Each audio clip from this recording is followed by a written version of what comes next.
The Texas GOP is suing the Lone Star State over what Republicans call Democrat interference. This is Monday, September 8th, 2025.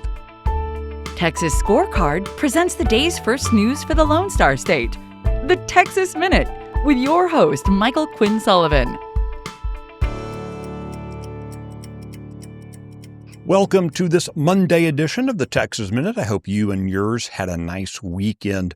Some school nurses around the state are refusing to provide basic first aid to students. More on that story coming up. Following up on a story we first reported to you last week, Republican State Senator Brandon Creighton of Conroe has been named the sole finalist for the chancellorship of the Texas Tech University system. That announcement was finalized at a special meeting of the regents going into the weekend. Being named as the sole finalist triggers a 21-day waiting period before the hire is official. Creighton will have to resign his seat in the Texas Senate before he can accept the position, which would then require Governor Greg Abbott to call a special election to fill the vacancy. Even though the Lottery Commission has been disbanded, the staff from the scandal-plagued agency is still overseeing the day-to-day operations of the game under the auspices of their new home at the Texas Department of Licensing and Regulation. TDLR's Vice Chairman Thomas Butler said during a public meeting last week that there had not been enough time to fully vet staff and an auditor when bringing on the team. Instead, the TDLR board went with the lottery staff's own recommendations on who to hire. Accusations of money laundering and illegal online ticket sales led to leadership resignations earlier this year and heavy scrutiny from Lieutenant Governor Dan Patrick and lawmakers. After controversy and investigations into two major jackpots, lawmakers came close to abolishing the Texas lottery outright this year and instead just moved the game from the commission to TDLR. In response to the newly adopted Parental Bill of Rights, some school nurses are refusing to provide basic first aid to students. The new law was designed to provide transparency for parents regarding the care their children receive while at school. Specifically, the law requires schools to get annual permission from parents when conducting any routine physical or mental health examinations. The Senate author and House sponsor of the law, Brandon Creighton and Jeff Leach, respectively, are calling on the commissioner of the Texas Education Agency to address a dangerous trend of nurses refusing to provide first aid because parents opted their children out of mental health examinations. The lawmakers are requesting that simple common sense still be used when creating school policies.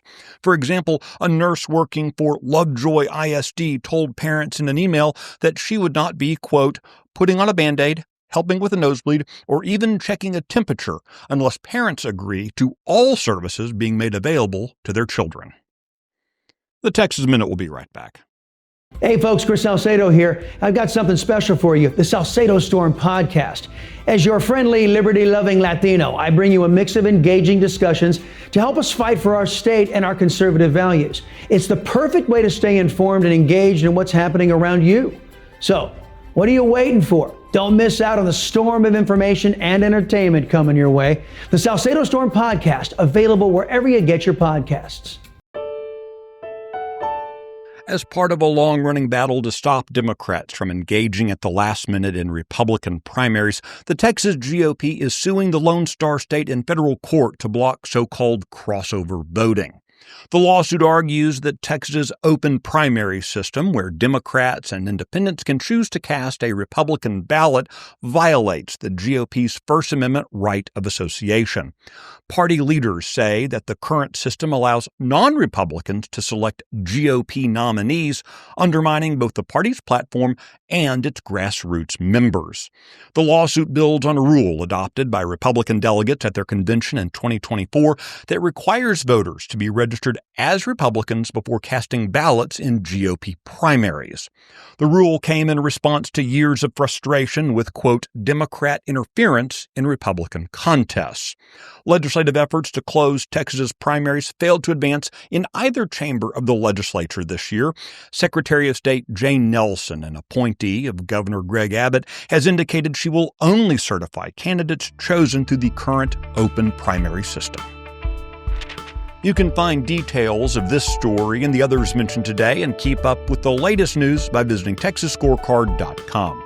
The Texas Minute is produced by Nick Shepard. Today's edition was based on the original reporting of Adam Kahn, Addie Hovland, Paige Field, and Brandon Waltons. I look forward to seeing you out around the Lone Star State. Now go make it a great day.